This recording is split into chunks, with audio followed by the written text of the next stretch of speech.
الله فلا مضل له ومن يضلل فلا هادي له ونشهد ان لا اله الا الله وحده لا شريك له ونشهد ان محمدا عبده ورسوله ارسله بالهدى ودين الحق ليظهره على الدين كله وكفى بالله شهيدا.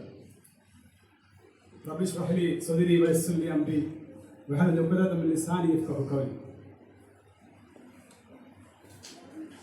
ഏറെ പ്രിയം നിറഞ്ഞ എൻ്റെ സഹോദരി സഹോദരന്മാരെ, അസ്സലാമു അലൈക്കും വറഹ്മത്തുള്ളാഹി വബറകാതുഹു.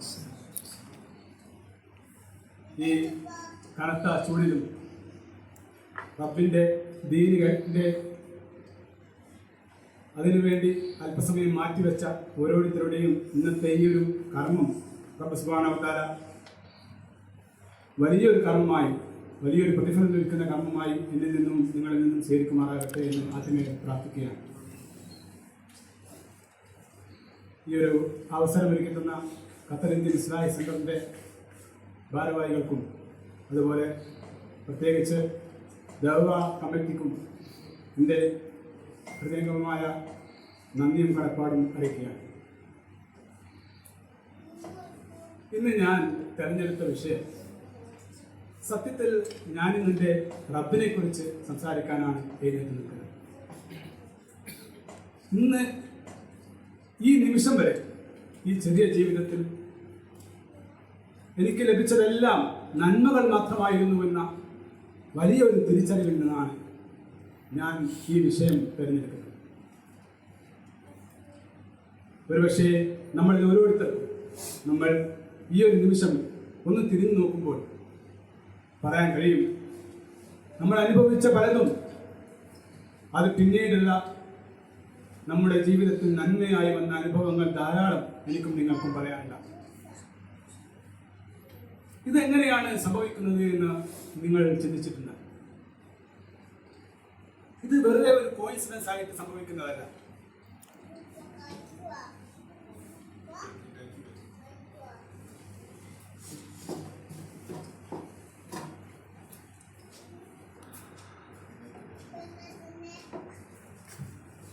ഇത് വെറുതെ ഒരു കോയിൻസിഡൻസ് ആയിട്ട് സംഭവിക്കുന്നതല്ല എന്നാണ് ഞാൻ പറയുന്നത്. കാരണം ഇതിന്റെ പിന്നിൽ അതീവ ശക്തമായ, വളരെ ശക്തമായ ഒരു പ്ലാനിങ് ഉണ്ടായിരിക്കണം. എങ്കിൽ മാത്രമേ ഒരിക്കൽ തിന്മയായി വന്നത്, ഒരിക്കൽ ഏറ്റവും മോശമായി നമുക്ക് കണ്ടത് പിന്നീട് ഏറ്റവും നല്ല നന്മയായി നമുക്ക് കാണാൻ സാധിക്കുക. ഒരു മാറ്റം. ഇതിനെക്കുറിച്ച് ഞാൻ എൻ്റെ ഒരു സുഹൃത്തുമായി സംസാരിക്കുമ്പോൾ അദ്ദേഹം പറഞ്ഞ അദ്ദേഹത്തിൻ്റെ ഒരു ജീവിതത്തിലെ ഒരു അനുഭവം എന്നോട് പങ്കുവെച്ചത് അത് വളരെ വളരെ ടച്ചിങ് ആയി തോന്നി. അത് ഞാൻ നിങ്ങളുമായിട്ട് പങ്കുവെച്ചുകൊണ്ടാണ് ഇന്ന് ഈ വിഷയത്തിലേക്ക് കടക്കുന്നത്. അദ്ദേഹം ഇന്ന് സാമാന്യം അറിയപ്പെടുന്ന ഒരു ബിസിനസ്മാനാണ്. അദ്ദേഹത്തിൻ്റെ ആദ്യകാലം ഈ ഖത്തറിലേക്ക് അദ്ദേഹം ആദ്യമായി വന്നപ്പോൾ പല സ്ഥലങ്ങളിലും ഒരുപാട് ഇടങ്ങളിൽ അദ്ദേഹത്തിൻ്റെ ഒരു ബിസിനസ് ഐഡിയയുമായിട്ട്, ആ ഒരു പ്രപ്പോസലുമായിട്ട് പലരെയും സമീപിച്ചു. പക്ഷെ ഒരാൾ പോലും അനുകൂലമായി അദ്ദേഹത്തിന് പ്രതികരിച്ചില്ല. അങ്ങനെ വളരെ ഒരു പ്രയാസപ്പെട്ട് നിൽക്കുന്ന സമയത്ത് അദ്ദേഹത്തിന് ഇവിടുത്തെ വലിയൊരു കമ്പനിയുടെ, ഒരു ഹോൾഡിംഗ് കമ്പനിയുടെ ഒരു മീറ്റിങ്ങിന് വേണ്ടിയിട്ടുള്ള ഒരു അപ്പോയിൻമെന്റ് ലഭിക്കുക, അദ്ദേഹത്തിൻ്റെ പ്രപ്പോസൽ അവതരിപ്പിക്കാൻ വേണ്ടിയിട്ടുള്ള ഒരു അവസരം. അങ്ങനെ ദിവസങ്ങളെടുത്ത് നന്നായി പ്രിപ്പയർ ചെയ്ത് അദ്ദേഹം എല്ലാ ഡാറ്റകളും കാര്യങ്ങളും ഒക്കെ ശരിയാക്കി വെച്ച് തൻ്റെ ലാപ്ടോപ്പിൽ ഒരു നല്ല പവർ പോയിന്റ് പ്രസന്റേഷനും കാര്യങ്ങളും ഒക്കെ സെറ്റാക്കി അങ്ങനെ നല്ല കോൺഫിഡൻസോടുകൂടി തന്നെ രാവിലെ ആ കമ്പനിയുടെ കോർപ്പറേറ്റ് ഓഫീസിലേക്ക് പുറപ്പെടുകയാണ്. അങ്ങനെ അവിടെ എത്തുമ്പോഴാണ് പെട്ടെന്ന് അപ്രതീക്ഷിതമായി ഒരു വലിയ മഴയും കാറ്റുമൊക്കെ വന്നത്. അങ്ങനെ ആ ടാക്സിയിൽ നിന്ന് ഇറങ്ങുന്നതോടുകൂടി ആ വലിയ മഴയിൽപ്പെട്ട് അദ്ദേഹം പെട്ടെന്ന് ഓടിയെത്താൻ വേണ്ടി ഒന്ന് സാമാന്യ വേഗതയിലൊന്ന് ഓടിയതാണ്. ഈ ലാപ്ടോപ്പും ഈ ബാഗും കാര്യങ്ങളും ഈ പേപ്പറും കാര്യങ്ങളൊക്കെ പിടിച്ചു. അങ്ങനെ അദ്ദേഹത്തിൻ്റെ കാല് പെട്ടെന്ന് സ്ലിപ്പാവുകയും ആ വെള്ളത്തിലേക്ക് അദ്ദേഹം വീണു പോവുകയാണ്. അങ്ങനെ സുബ്ഹാനല്ലാഹ്, അവർ കയ്യിലുള്ള ലാപ്ടോപ്പും മറ്റ് എല്ലാ രേഖകളും ആ പേപ്പറുകളും കാര്യങ്ങളും ഒക്കെ ആ വെള്ളത്തിൽ കുതിർന്നു പോവുകയാണ്. അങ്ങനെ ഓടിക്കിതച്ച് അദ്ദേഹം ഓഫീസിൻ്റെ അകത്തെത്തി നോക്കുമ്പോഴാണ് അറിയുന്നത് ആ ലാപ്ടോപ്പ് ഓണാകുന്നില്ല. പേപ്പറുകളാണെങ്കിൽ എല്ലാം നനഞ്ഞ് കുതിർന്നു പോയിട്ടുണ്ട്. തൻ്റെ വസ്ത്രങ്ങളൊക്കെയും വെള്ളത്തിൽ കുതിർന്നിട്ടുണ്ട്. അങ്ങനെ വല്ലാത്തൊരു അവസ്ഥയിലാണ്. ഏറെ പ്രതീക്ഷയോടുകൂടി അവസാനം ഒരു കച്ചിത്തെരുമ്പ് എന്ന നിലക്ക് ലഭിച്ച ഒരു അവസരം അത് വേണ്ട വിധത്തിൽ ഉപയോഗിക്കാൻ സാധിച്ചില്ലല്ലോ എന്നുള്ള വലിയൊരു സങ്കടത്തോടു കൂടി അവിടെ ഇരിക്കുകയാണ്. പിന്നീട് നിമിഷം നിങ്ങളൊന്ന് ആലോചിച്ച് നോക്ക്. ഈ നിമിഷം, ഈ ഒരു സമയം അദ്ദേഹത്തിന്റെ മനസ്സിലൂടെ റബ്ബിനെ കുറിച്ചുള്ള ചിന്തകൾ എന്തൊക്കെയായിരിക്കും നടന്നു പോയിട്ടുണ്ടാവുക? ഞാനും നിങ്ങളുമാണ് അദ്ദേഹത്തിന്റെ സ്ഥാനത്തെങ്കിൽ എന്റെയും നിങ്ങളുടെയും മനസ്സിലൂടെ റബ്ബിനെ കുറിച്ച് എന്തൊക്കെയായിരിക്കും നമ്മൾ വിചാരിച്ചിട്ടുണ്ടാവുക? അവിടെ പറയാൻ പറ്റുമോ? അല്ലേ? ഇത്ര മോശമായിരിക്കും.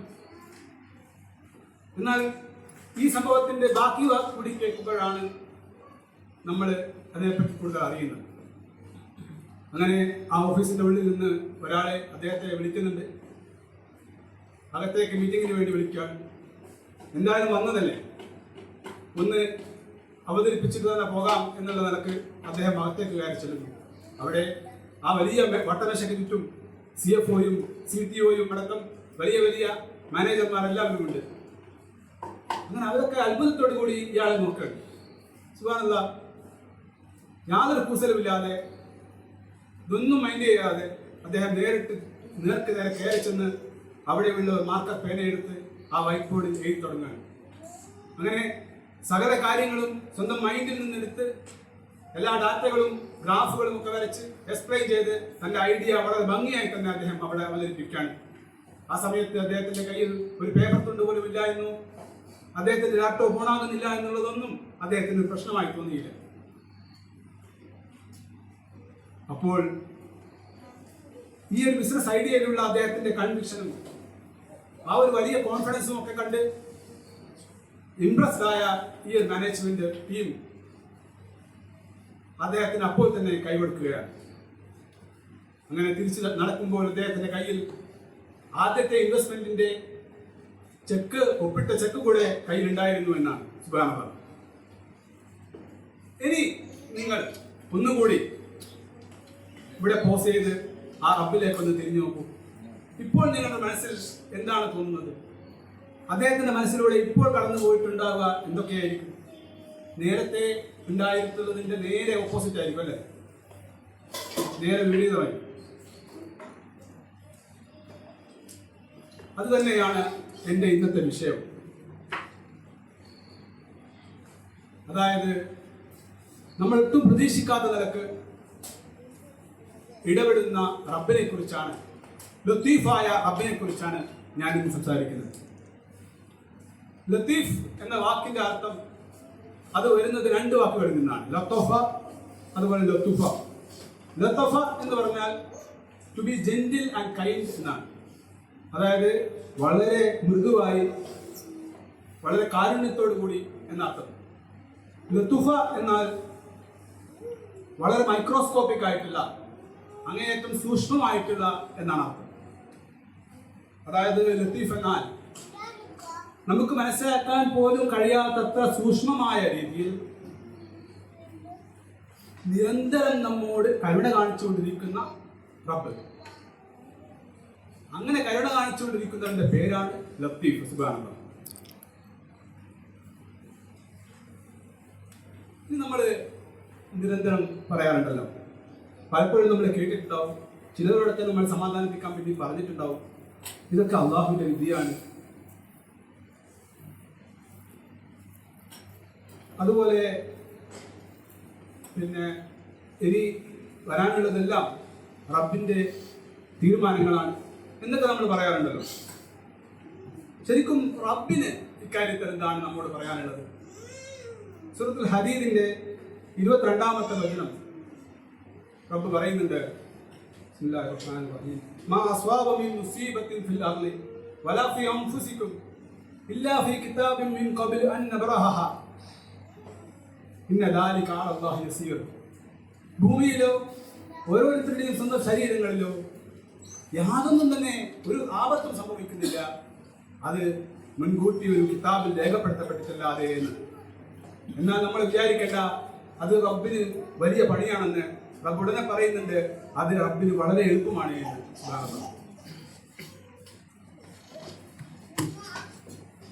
അതായത് ലത്തീഫ് എന്നാൽ നിശബ്ദമായി, അങ്ങേയറ്റം നിശബ്ദമായി ഓരോരുത്തരുടെയും ജീവിതങ്ങളിൽ കൃത്യമായി കൃത്യസമയത്ത് ഇടപെട്ടുകൊണ്ടിരിക്കുന്ന നാഥന്റെ പേരാണ് ലത്തീഫ്. നിങ്ങളൊന്ന് വെറുതെ ആലോചിച്ചോളൂ. നമ്മളൊരു തിരക്കേറിയ ഇവിടെയുള്ള ഏതെങ്കിലും റോഡിന്റെ സൈഡിലുള്ള ഒരു പാർക്കിൽ ഇങ്ങനെ ഇരിക്കുകയാണെങ്കിൽ അവിടെ നിന്ന് പുറത്തേക്ക് നോക്കുമ്പോൾ നമ്മൾ എന്താ കാണാം? ഒരുപാട് കാറുകൾ ഇങ്ങനെ ചീറിപ്പാഞ്ഞു പോകുന്നുണ്ടാവും. ഇതിൽ ഓരോരുത്തർക്കും നിങ്ങൾ നോക്കുകയാണെങ്കിൽ ഓരോരുത്തർക്കും ഓരോ ജീവിതങ്ങളല്ലേ?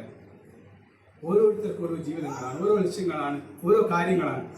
അവരുടെയൊക്കെ ജീവിതം ഓരോ കഥകളായിട്ട് നമ്മൾ എടുക്കുകയാണെങ്കിൽ ആ കഥകളിൽ എന്തെല്ലാം ഉണ്ട്? വലിയ ട്വിസ്റ്റുകളുണ്ട്, ചിലപ്പോൾ വലിയ സങ്കടങ്ങൾ അവർക്കുണ്ട്, ചിലപ്പോൾ വലിയ സന്തോഷങ്ങളുണ്ട്, ചില സമയം അവർക്ക് വലിയ നേട്ടങ്ങൾ ലഭിക്കുന്നുണ്ട്, ചില സമയം അവർക്ക് വലിയ നഷ്ടങ്ങൾ ഉണ്ടാകുന്നുണ്ട്.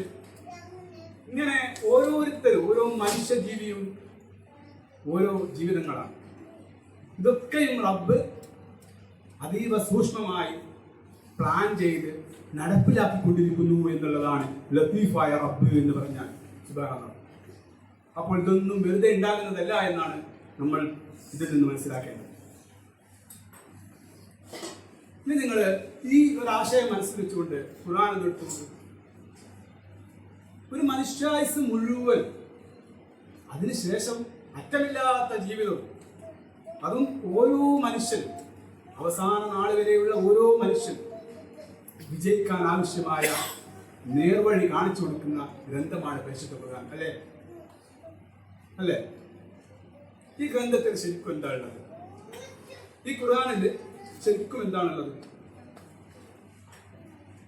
സത്യത്തിൽ റബ്ബ് സുബ്ഹാനഹു വ തആല യജമാനായ റബ്ബ് അടിമകളായ മനുഷ്യന് വേണ്ടിയിട്ട് ഒരു പുസ്തകം ഇറക്കുമ്പോൾ, ഒരു ഗ്രന്ഥം നൽകുമ്പോൾ അതിലെന്താണ് ഉണ്ടാവേണ്ടത്? അവനെങ്ങനെ ആരാധിക്കാം എന്നുള്ളതല്ലേ? പക്ഷെ സത്യത്തിൽ ഖുർആനിൽ നേർക്കുനേരെ നോക്കിയാൽ പല ആരാധനാ കർമ്മങ്ങളുടെയും പേരുകൾ മാത്രമേ ഉള്ളൂ. ചിലതൊക്കെ ചെയ്യണമെന്ന് കൽപ്പിക്കുന്നുണ്ട്, പലതും കൽപ്പിക്കുന്നുണ്ട്, പക്ഷെ എങ്ങനെയാണ് എന്നുള്ള ഡീറ്റെയിൽസ്, ഓരോന്നിൻ്റെയും ഹുക്കുമുകൾ, അതിൻ്റെ ഓരോന്നും ചെയ്യേണ്ട രീതികൾ, ഇതൊക്കെയും ഖുർആനിൽ നിന്ന് നമുക്ക് കിട്ടുകയില്ല. അതിനൊക്കെ അല്ലാഹുവിന്റെ റസൂൽ സല്ലല്ലാഹു അലൈഹി വസല്ലമയുടെ ജീവിതത്തിലേക്ക് നോക്കണം. സല്ലു കമാ റഅയ്തുമൂനി ഉസല്ലി എന്നാണ് നിസ്കാരത്തെ സംബന്ധിച്ച് പോലും നമ്മൾ പഠിച്ചത്. എങ്ങനെ നബി സല്ലല്ലാഹു അലൈഹി വസല്ലം നിസ്കരിച്ചോ അതുപോലെ നിസ്കരിക്കാനാണ്. ഇങ്ങനെ ഓരോ കർമ്മങ്ങളിലും നമ്മൾ മാതൃകയാക്കേണ്ടത് റസൂലുള്ളാഹിയാണ്. എങ്കിൽ പിന്നെ ഈ ഗ്രന്ഥത്തിൽ എന്താണുള്ളത്? റബ്ബ് സുബ്ഹാനഹു വ തആല വീണ്ടും വീണ്ടും നമ്മോട് പറഞ്ഞുകൊണ്ടിരിക്കുന്നത് സത്യത്തിൽ കുറെ ജീവിതങ്ങളെ പറ്റിയാണ്. ഈ ഖുർആനിൽ നിറയെ കുറെ ജീവിതങ്ങളാണ്, കുറെ മനുഷ്യരുടെ ജീവിതങ്ങൾ. അതിൽ പ്രവാചകന്മാരുണ്ട്, സാധാരണക്കാരുണ്ട്, പലരുമുണ്ട്. ഇവരുടെയൊക്കെ ജീവിതങ്ങളാണ്. ഇനി അതിലും ഏറ്റവും രസകരമായ കാര്യം, ഒരാളുടെയും ജീവിതം പരിപൂർണമായി ഖുർആനിൽ ഇല്ലല്ലോ. ചില ഹൈലൈറ്റുകൾ മാത്രമാണ്. നമ്മൾ ഈ ക്രിക്കറ്റിന്റെ ഒക്കെ ഹൈലൈറ്റ് കാണുന്നത് പോലെ വളരെ ഇമ്പോർട്ടൻ്റ് ആയ ചില സന്ദർഭങ്ങളെ മാത്രം എടുത്തിങ്ങനെ കാണിച്ചു തരിക. അതിന് നമുക്ക് പഠിക്കാനുണ്ടാവും, അതിനിപ്പുറത്തും അപ്പുറത്തും പഠിക്കാനുണ്ടാവില്ല. അത് മാത്രമായിട്ട് റബ്ബ് എടുത്ത് കാണിച്ചു തരാണ്. സുബ്ഹാനല്ലാഹ്. അപ്പൊ എന്തിനായിരിക്കും റബ്ബ് ഈ രീതിയിൽ കഴിഞ്ഞുപോയ കുറെ മനുഷ്യരുടെ കഥകൾ ഇങ്ങനെ, ചരിത്രങ്ങൾ ഇങ്ങനെ പറഞ്ഞുകൊണ്ടിരിക്കുന്നത്? കാരണം അതാണ് നമ്മുടെ വിഷയത്തിന്റെ കാതൽ. കാരണം അത് പറയുമ്പോഴാണ് ഒരാളോട് കഴിഞ്ഞുപോയ ഒരാളെ എടുത്തിട്ട് അയാളുടെ ജീവിതം അനലൈസ് ചെയ്യുമ്പോൾ മാത്രമാണ് എങ്ങനെയാണ് അയാളുടെ ജീവിതത്തിൽ, അദ്ദേഹത്തിന്റെ ജീവിതത്തിൽ റബ്ബ് ലത്തീഫായത് എന്ന് മനസ്സിലാവുള്ളൂ. മനസ്സിലായോ? എങ്ങനെയാണ് റബ്ബ് ലത്തീഫായി ആ ജീവിതത്തിൽ ഇടപെട്ടത് എന്നുള്ളത് മനസ്സിലാകണമെങ്കിൽ ആ ജീവിതം മുഴുവനായിട്ട് എടുത്ത് പരിശോധിക്കണം. നമുക്കത് പലപ്പോഴും മനസ്സിലാവാത്തത് ചില പ്രത്യേക സന്ദർഭങ്ങളിൽ ചില പ്രയാസങ്ങൾ നമ്മളെ ബാധിക്കുമ്പോഴേക്കും എല്ലാം കഴിഞ്ഞു നമ്മൾ വിചാരിക്കും. അങ്ങനെ വിചാരിക്കുന്നത് അതിന് തൊട്ട് മുമ്പുള്ള കാര്യങ്ങൾ നമ്മളോട് മറന്നുപോയതുകൊണ്ട് ഇതിലും വലിയ പ്രയാസങ്ങൾ നമ്മൾ കഴിഞ്ഞിട്ടുണ്ടാകാം. അതുപോലെ തന്നെ നമ്മുടെ ജീവിതം എന്ന് പറയുന്നത് വളരെ ചെറുതുമാണ്. ഒരു 100 വർഷം പോലുമില്ല. അപ്പൊ ഇത്രയും ചെറിയൊരു സ്പാനിനുള്ളിൽ, ചെറിയൊരു ലൈഫ് സ്പാനിനുള്ളിൽ നിരന്തരം നടന്നുകൊണ്ടിരിക്കുന്ന സംഭവങ്ങളെ നമ്മൾ പലപ്പോഴും മറന്നു പോവുകയും ചെയ്യുന്നത് കൊണ്ടാണ് നമുക്ക് റബ്ബ് എങ്ങനെയാണ് ഇടപെടുന്നത് എന്നുള്ളത് പിടുത്തം കിട്ടാത്തത്. അപ്പോ അതറിയാവുന്ന റബ്ബ് എന്ത് ചെയ്യുന്നു? കഴിഞ്ഞുപോയ കുറെ മഹാന്മാരായ മനുഷ്യരുടെ പല സാധാരണക്കാരായ മനുഷ്യരുടെയൊക്കെ ജീവിതം എടുത്ത് ഇങ്ങനെ വെച്ചിട്ടാണ്. അപ്പൊ അതിൽ നിന്ന് റബ്ബ് ഇടപെട്ട സന്ദർഭങ്ങളെ മനസ്സിലാക്കുകയും അങ്ങനെ ഇടപെടുന്ന ഒരു റബ്ബ് ഇന്നും ജീവിച്ചിരിക്കുന്നുണ്ട് എന്നുള്ള സത്യം നമ്മളെ ബോധ്യപ്പെടുത്തുകയും സുബ്ഹാൻ. പിന്നെ എന്തിനാണ് നമ്മൾ ബേജാറാകുന്നത്? അതായത് എങ്ങനെ തന്നെ ആരാധിക്കണമെന്ന് പറയാൻ ഒരു വരി പോലും നീക്കി വെക്കാത്ത റബ്ബ് സത്യത്തിൽ നമ്മുടെ ജീവിതം എപ്രകാരമാണ് റബ്ബിന് വേണ്ടി സമർപ്പിക്കേണ്ടത് എന്ന് അങ്ങനെ സമർപ്പിച്ച ചില ജീവിതങ്ങളിൽ നിന്ന് ഉദാഹരണങ്ങൾ എടുത്ത് കാണിച്ചു തന്നുകൊണ്ട് അവിടെ റബ്ബ് ഇടപെട്ട ഉദാഹരണങ്ങൾ കണ്ട് നമ്മളെ ബോധ്യപ്പെടുത്തിക്കൊണ്ട്. ഇത് മനസ്സിലാവുന്നുണ്ടോ? ഇത് നമ്മൾ ചില ജീവിതങ്ങളെ ഒന്ന് പെട്ടെന്ന് പരിശോധിച്ച് പോവുകയാണ്.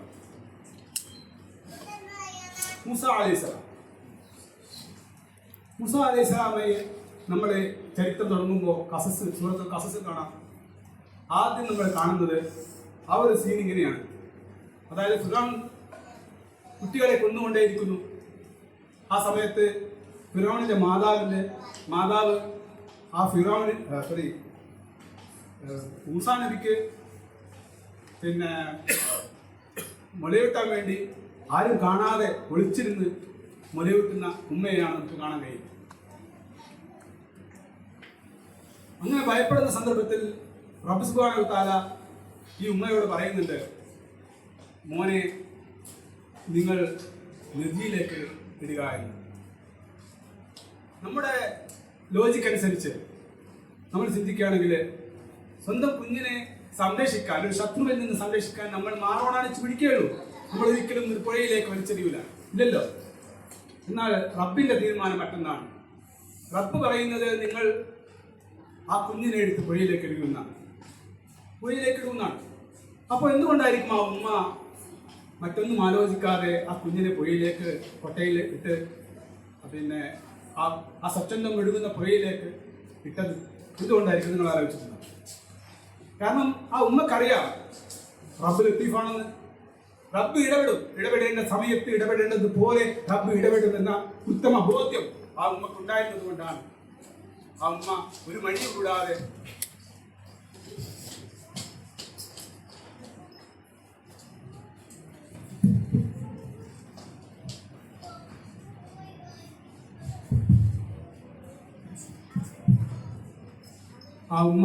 മടിയും കൂടാതെ ആ കുഞ്ഞിനെ പുഴയിലേക്ക് എറിയുന്നു. അവിടെ അള്ളാഹു ഒരു വാക്ക് പറയുന്നുണ്ട്, വലാ തഖാഫി വലാ തഹ്സനി, നീ പേടിക്കേണ്ടതില്ല, നീ ദുഃഖിക്കേണ്ടതില്ല. ഇന്നാ റാദുഹു ഇലൈക, നിന്നിലേക്ക് ഞാൻ തിരിച്ചു തരും ആ കുഞ്ഞിനെ എന്നാണ്. നമ്മൾ വിചാരിക്കും ആ കുഞ്ഞിനെ എങ്ങനെയൊക്കെ തിരിച്ചു കൊടുക്കുന്നതാണ്. അല്ല, എങ്ങനെയാണ് റബ്ബ് തിരിച്ചു കൊടുത്തത്? പേടിച്ചുകൊണ്ട് മുലവെട്ടിക്കൊണ്ടിരുന്ന ആ ഉമ്മയാണ് നമ്മൾ ആദ്യം കാണുന്നത്. എന്നാൽ പിന്നീട് മുലവിട്ടാൻ വേണ്ടി ആ ഉമ്മയെ തേടിപ്പിടിച്ച് കൊട്ടാരത്തിൽ നിന്ന് ആള് വരികയാണ്. എന്നിട്ട് കൂട്ടിക്കൊണ്ടു പോകാണ്. ആ മുലയൂട്ടുന്നതിന് അങ്ങോട്ട് പൈസ കൊടുക്കാണ്. നിങ്ങൾ മനസ്സിലാവുന്നുണ്ടോ? റബ്ബ് നൽകാൻ ഉദ്ദേശിച്ചാൽ ആ രീതിയിലാണ് നൽകുക. റബ്ബ് ഒരിക്കലും വാഗ്ദാനം ലഭിക്കുന്നതല്ല. ഇനി അല്പം ഒന്ന് നമ്മൾ ഫാസ്റ്റ് ഫോർവേഡ് ചെയ്താൽ മൂസ അലൈഹിസ്സലാമയെ നമുക്ക് കാണാം. അലറിയടിക്കുന്ന തിരമാലകളുടെ മുമ്പിൽ, ചെങ്കടലിന് മുമ്പിൽ പകച്ചു നിൽക്കുന്ന ഇസ്രായേലിനെയും പിന്നിൽ ഫിറൗനിനെയും സർവായുധ സജ്ജരായ പട്ടാളക്കാരെയും നമുക്ക് കാണാം. ഈ അവസരത്തിൽ മൂസ അലൈഹിസ്സലാമയോട് ആ ഇസ്രായേലിൽ പറയുന്നുണ്ട്, മൂസ ഇന്നാ ലമുദ്റഖൂൻ, നമ്മൾ പിടിക്കപ്പെട്ട് കഴിഞ്ഞു, ഇനി ഒന്നും ചെയ്യാനില്ല എന്ന്. അപ്പോ മൂസ അലൈഹിസ്സലാം ഒരു വാക്ക് പറയുന്നുണ്ട്, കല്ല ഇന്ന മഅഇ റബ്ബി സയഹ്ദീൻ എന്ന്. എന്റെ കൂടെ എന്റെ രക്ഷിതാവുണ്ട്, അവൻ എന്നെ സംരക്ഷിക്കും, എനിക്ക് വഴി കാണിക്കുമെന്ന്. നിങ്ങൾ നോക്ക്, മുമ്പില് കടലാണ്, ആ കടലിൽ ഒരിക്കലും ഒരു വഴി ഉണ്ടാവുകയില്ല എന്ന് ഉത്തമ ബോധ്യമുള്ള മൂസ അലൈഹി സ്വലാമയാണ് അത് പറയുന്നത്. എന്തുകൊണ്ടായിരിക്കും? റബ്ബ് ലത്തീഫാണെന്ന് മൂസ അലൈഹി സ്വലാമക്ക് ബോധ്യമുണ്ട്. അതുകൊണ്ട് എന്നാൽ എങ്ങനെയാണത് സാധിക്കുക എന്ന് ഒരു സൂചന പോലും ആ സമയത്ത് മൂസ അലൈഹി സ്വലാമയുടെ മനസ്സിലില്ല എന്നുള്ളത് ഉറപ്പല്ലേ. എന്നിട്ട് എന്തുണ്ടായി? ആ നിമിഷം വരെ അവിടെ കൂടിയ മനുഷ്യരെല്ലാവരും വിചാരിച്ചത് ഏറ്റവും വലിയ തടസ്സം ആ കടലാണെന്നാണ്, അല്ലേ? എന്നിട്ട് ആ കടല് തന്നെ വഴിയാവുകയാണ്. പിന്നീട് സുബ്ഹാനല്ലാഹ്, ആ കടല് തന്നെ മുമ്പിൽ ഒരു വഴിയായി മാറുകയാണ്. അപ്പോ നമ്മുടെ മുമ്പിലും ചില സമയത്ത് ഇതുപോലെ മുമ്പിൽ ഒരു വഴിയും കാണാതെ പകച്ചു നിൽക്കുന്ന ചില സന്ദർഭങ്ങൾ എന്റെയും നിങ്ങളുടെയും ജീവിതത്തിൽ വന്നിട്ടുണ്ടാവും. അവിടെ നമ്മൾ ഉറപ്പോടുകൂടി റബ്ബിനെ തവക്കുൽ ചെയ്ത് റബ്ബ് ലത്തീഫാണ്, അവൻ ഇടപെടും എന്ന ഉത്തമ ബോധ്യത്തോടുകൂടി അവന്റെ ഇടപെടലിനായി ക്ഷമയോടെ കാത്തിരിക്കുക എന്നുള്ളതാണ് ഒരു സത്യവിശ്വാസിക്ക് ചെയ്യാനുള്ളത്.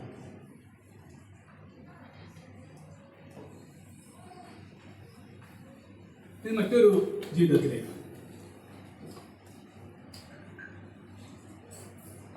ആമുൽ ഹുസ്ൻ അഥവാ ദുഃഖവർഷം എന്ന് ചരിത്രത്തിൽ പിന്നീട് അറിയപ്പെട്ട പ്രവാചക പ്രഭു സല്ലല്ലാഹു അലൈഹി വസല്ലമയെ വല്ലാതെ വിഷമിപ്പിച്ച ഒരു സന്ദർഭമാണ്. ആ സന്ദർഭത്തിൽ അവിടെ ആദ്യമായി പ്രവാചകൻ നഷ്ടപ്പെടുന്നത് തൻ്റെ ഇണയായ ഖദീജ റളിയല്ലാഹു അൻഹയാണ്. താൻ പ്രവാചകത്വം സ്വീകരിച്ചത് മുതൽ തന്നെ സംരക്ഷിച്ചുകൊണ്ടിരിക്കുന്ന തനിക്ക് താങ്ങും താങ്ങലുമായ ഖദീജ റളിയല്ലാഹു അൻഹ. രണ്ടാമത് അവിടെ ജീവിക്കാൻ എല്ലാ തരത്തിലുമുള്ള സംരക്ഷണം നൽകിക്കൊണ്ടിരുന്ന അബൂ ത്വാലിബ്.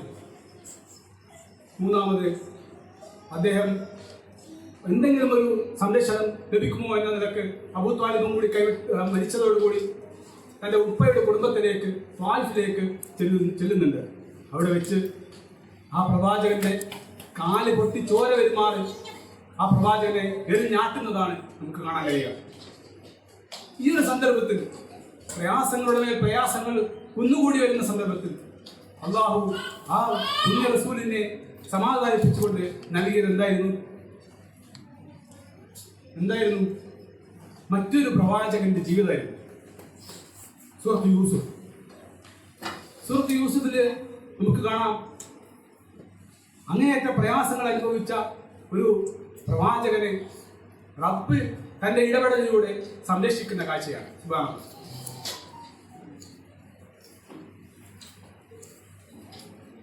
ശരിക്കും യൂസുഫ് നബി അലൈഹി സ്വലാമയുടെ ചരിത്രം അത്ഭുതമല്ലേ? യൂസുഫ് നബി അലൈഹി സ്വലാമയെ നമ്മൾ നേർക്കുനേരെ ഇങ്ങനെ നോക്കുകയാണെങ്കിൽ എന്തൊക്കെ സൗഭാഗ്യങ്ങളുടെ നടുവിലാണ് അദ്ദേഹം തിരിച്ചു വീണത്. സ്വന്തം വീട്ടില് സ്വന്തം ഉപ്പ ഒരു പ്രവാചകൻ. സുബ്ഹാനല്ലാഹ്. ആ ഉപ്പയാണെങ്കിൽ സ്നേഹനിധിയായ ഒരു ഉപ്പ. ചുറ്റും കളിച്ചു നടക്കുന്ന 11 സഹോദരങ്ങൾ. ഇതിൽ പരം എന്ത് സന്തോഷമാണ് ഒരാൾക്ക് വേണ്ടത്? നമ്മൾ പറഞ്ഞു വന്നത് അങ്ങനെ സന്തോഷത്തിന്റെ നടുവിൽ ജീവിക്കേണ്ട ഒരു പ്രവാചകന് എന്താണ് റബ്ബ് സുബ്ഹാനഹു വ തആല കാത്തുവെച്ചത്? നമ്മൾ നേരത്തെ പറഞ്ഞ ആ 11 സഹോദരങ്ങൾ, ആ സഹോദരങ്ങളുടെ കൈകളിൽ തന്നെ ഒരു പൊട്ടക്കിണറ്റിലേക്ക് വീഴാനാണ് ആ പ്രവാചകന് രോഗമുണ്ടായത്. അവിടെ വെച്ച് ആരോരുമില്ലാത്തവരെ പോലെ ഒരു അടിമച്ചന്തയിൽ വിൽക്കപ്പെടുകയാണ്. അതിനുശേഷം അവിടെ നിന്ന് കൊട്ടാരത്തിലേക്ക്, പിന്നീട് കൊട്ടാരത്തിൽ വെച്ച് ഒരാളും കേട്ടാതാക്കുന്ന അങ്ങേയറ്റം മ്ലേച്ഛമായ ഒരു പ്രവൃത്തി ചെയ്തു എന്ന ആരോപണത്തിന്റെ പേരിൽ പല വർഷങ്ങൾ അദ്ദേഹം ജയിലിൽ കഴിയേണ്ടി വരികയാണ്. ഇങ്ങനെ ജയിലിൽ കഴിയുന്ന സന്ദർഭത്തിൽ അദ്ദേഹത്തിന്റെ സഹതടവുകാരനായ മറ്റൊരാള് അദ്ദേഹത്തിന്റെ ഈ സ്വപ്ന വ്യാഖ്യാനമൊക്കെ ചെയ്യാനുള്ള കഴിവ് കണ്ടിട്ട് അദ്ദേഹം അവിടെ നിന്ന് തിരിച്ചു പോകുന്ന സമയത്ത് തന്റെ യജമാനനോട് ഇക്കാര്യം സൂചിപ്പിക്കാൻ വേണ്ടി പറയാൻ വേണ്ടി ഏൽപ്പിക്കുന്നുണ്ട്. യൂസുഫ് നബി അലൈഹി സ്വലാം ഏൽപ്പിക്കുന്നുണ്ട്. പക്ഷേ അദ്ദേഹം അത് ഇപ്പോൾ മറന്നു പോവുകയാണ്. ഇനി വെറുതെ നിങ്ങളൊന്ന് ആലോചിച്ച് നോക്ക്, ആ സമയത്ത് അദ്ദേഹം അത് മറന്നു പോവാതെ പറഞ്ഞിരുന്നെങ്കിൽ ഒരുപക്ഷെ എത്രയോ നേരത്തെ യൂസുഫ് നബി അലൈഹി സ്വലാം ജയിലിൽ നിന്ന് ഇറങ്ങുമായിരുന്നു. പക്ഷെ റബ്ബിന്റെ പ്ലാൻ അത് മറ്റൊന്നല്ല. എന്താണ്? പിന്നീട് ഒരു സ്വപ്ന വ്യാഖ്യാനത്തിന്റെ ആവശ്യം വന്നപ്പോൾ ഇദ്ദേഹത്തെ സമീപിക്കേണ്ടി വരികയും അങ്ങനെ രാജാവുമായി നേരിട്ടൊരു ബന്ധം സ്ഥാപിക്കാൻ സാധിക്കുകയും അതിലൂടെ അവിടുത്തെ മന്ത്രിയാകാൻ വരെയുള്ള യോഗം പിന്നീട് ഉണ്ടാകുന്നത് എല്ലാം ആ ഒരു ഡിലേ കാരണമാണ്. ഇവിടെ പോസ് ചെയ്തിട്ട് നിങ്ങളെ എൻ്റെയും ജീവിതത്തിലേക്ക് നോക്ക്. എന്തൊക്കെ നമ്മൾ ചോദിച്ചിട്ട് റബ്ബ് ഇന്ന് കിട്ടാത്തതുണ്ട് ഇല്ലേ? ഇതുവരെയും കിട്ടാത്തതില്ലേ? ഒരുപാട് കാലങ്ങൾക്ക് ശേഷം കിട്ടിയതില്ലേ?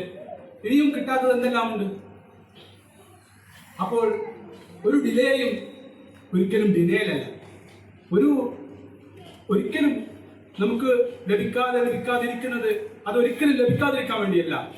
ഒരുപക്ഷെ നമ്മൾ ആഗ്രഹിച്ചതിലും കൂടുതൽ ലഭിക്കാൻ വേണ്ടി അത് ഏറ്റവും നല്ലൊരു സമയത്തേക്ക് റബ്ബ് സുബ്ഹാനഹു വ തആല മാറ്റിവെക്കുന്നതാണ് എന്നുള്ളതാണ് ഈ ഒരു ചരിത്ര സന്ദർഭത്തിൽ നിന്ന് നമുക്ക് പഠിക്കാനുള്ളത്. ഇങ്ങനെ നമ്മൾ ഓരോ പ്രവാചകന്മാരുടെയും ഖുർആനിലെ ഓരോ കഥകളിലൂടെയും സഞ്ചരിക്കുമ്പോൾ ഇവയിലെല്ലാം ധാരാളക്കണക്കിന് പാഠങ്ങളുണ്ട്. ഇതെല്ലാം സൂചിപ്പിക്കുന്നത് റബ്ബ് എങ്ങനെ ലത്തീഫായി എന്നുള്ളതാണ്. സുബ്ഹാനല്ലാഹ്. റബ്ബ് ലത്തീഫായി ഇടപെട്ട ധാരാളം അനുഭവങ്ങൾ എനിക്കും നിങ്ങൾക്കും നമ്മുടെ ജീവിതത്തിൽ നിന്ന് പെരുക്കിയെടുക്കാൻ സാധിക്കും. നമ്മൾ അല്പസമയം ഒന്ന് ഇരുന്ന് ആലോചിച്ചാൽ മതി. ഈ കഴിഞ്ഞു പോയ ജീവിതത്തിൽ നിന്ന് തന്നെ എൻ്റെയും ജീവിതത്തിൽ അത്തരം ധാരാളം അനുഭവങ്ങളുണ്ട്. ഒരെണ്ണം മാത്രം സൂചിപ്പിച്ചുകൊണ്ട് ഞാൻ ഈ വൈകിയ വേളയിൽ അവസാനിപ്പിക്കാം. അതായത് ഞാൻ മൈസൂരിൽ വിപ്രോയിൽ വർക്ക് ചെയ്യുന്ന സമയത്ത്, ഒരു പ്രൊജക്ട് എഞ്ചിനീയർ ആയിട്ട് വർക്ക് ചെയ്യുന്ന സമയത്ത് എൻ്റെ ഉമ്മാക്ക് കിഡ്നി ഫെയിലിയർ ആയിട്ട് ഡയാലിസിസ് ചെയ്തുകൊണ്ടിരിക്കുകയാണ്. അപ്പോൾ സ്ഥിതി അല്പം മോശമായപ്പോൾ ഞാനൊരു 3 മാസത്തേക്ക് ലീവ് എടുക്കാൻ വേണ്ടി തീരുമാനിക്കുകയാണ്. അപ്പോൾ അവിടെ ഒരു പരിപാടിയുള്ളത്, നമുക്കങ്ങനെ 3 മാസം ഒരുമിച്ച് ലീവ് കിട്ടണമെങ്കിൽ എല്ലാ പ്രൊജക്റ്റിൽ നിന്നും അൺടാഗ് ചെയ്ത് നമ്മളെ ഒരു ബെഞ്ചിലിരുത്തുന്ന ഒരു പരിപാടിയുണ്ട്. അങ്ങനെ ആയാൽ നമുക്ക് ശമ്പളമൊന്നും കിട്ടില്ല, പക്ഷേ ലീവ് കിട്ടും. അതിനുശേഷം നമ്മൾ ഏറ്റവും വലിയ പ്രശ്നം, നമ്മൾ രണ്ടാമത് 3 മാസം കഴിഞ്ഞ് ചെല്ലുമ്പോൾ നമുക്കവിടെ ജോലി ഉണ്ടാവില്ല. പകരം നമ്മൾ മറ്റേതെങ്കിലും പ്രോജക്റ്റിൽ നമ്മുടെ ഒരു സ്കില്ലനുസരിച്ചിട്ട് അപ്പോൾ ഒരു ഒഴിവുണ്ടെങ്കിൽ മാത്രമേ അവിടെ പിന്നീട് കയറാൻ പറ്റൂ. ഇല്ലെങ്കിൽ നമ്മൾ അവിടെ ഒഴിവാക്കും, നമ്മൾ മറ്റ് കമ്പനികളിലേക്ക് നോക്കേണ്ടി വരും. ഇതാണ് അവസ്ഥ. അതറിയാവുന്നതുകൊണ്ട് തന്നെ എൻ്റെ സുഹൃത്തുക്കളും എൻ്റെ മാനേജർമാരും ഒക്കെ എന്നെ വല്ലാതെ നിരുത്സാഹപ്പെടുത്തി. പക്ഷെ ഞാൻ റബ്ബിൽ തവക്കുൽ ചെയ്തുകൊണ്ട് ഞാൻ ആ തീരുമാനം. പിന്നീട് ആ 3 മാസം കഴിഞ്ഞ് ഞാൻ പിറ്റേന്ന് ഓഫീസിലേക്ക് കയറി ചെല്ലുന്നു. അവിടെ ചെല്ലുമ്പോൾ ഞാൻ പ്രതീക്ഷിച്ച പോലെ തന്നെ HR പറഞ്ഞു എന്നോട്, നിനക്ക് പുറത്തൊക്കെ കൂടി ഇതിനൊപ്പം നീ ഇവിടെ നോക്കിക്കോ, പക്ഷെ പുറത്തും കൂടെ നോക്കുന്നതാണ് നല്ലത്. കാരണം ഇവിടെ ഇപ്പോൾ പ്രൊജക്റ്റുകളൊന്നും ഇല്ല, പുതിയ പ്രൊജക്റ്റുകളൊന്നും ഇല്ല. അതുകൊണ്ട് എത്രയും വേഗം നീ പുറത്ത് കൂടെ ഇതിൻ്റെ കൂടെ നോക്കുന്നത് നന്നായിരിക്കും എന്നൊക്കെ പറഞ്ഞു. അങ്ങനെ ഞാൻ അല്പം വിഷമത്തോടു കൂടെ തന്നെ അവിടെ നിന്ന് ഇറങ്ങി. ഒരു 5 മണി സമയമാകുന്നു. ഞാൻ ഓഫീസിൽ നിന്ന് റൂമിലേക്ക് ഇറങ്ങാൻ പോവാണ്. അപ്പോൾ എനിക്ക് വളരെ പെട്ടെന്ന് അപ്രതീക്ഷിതമായിട്ട് കോള് വരികയാണ്. അവിടുത്തെ അന്ന് വരെ നമ്മളൊക്കെ മനസ്സിലാഗ്രഹിച്ച ഏറ്റവും നല്ലൊരു പ്രോജക്റ്റ്, അതായത് ഒരു പ്രോജക്റ്റ് അല്ല, ഒരു 10-36 കസ്റ്റമേഴ്സിനെ ഒരുമിച്ച് സെർവ് ചെയ്യുന്ന വലിയൊരു ഡെസ്കാണത്.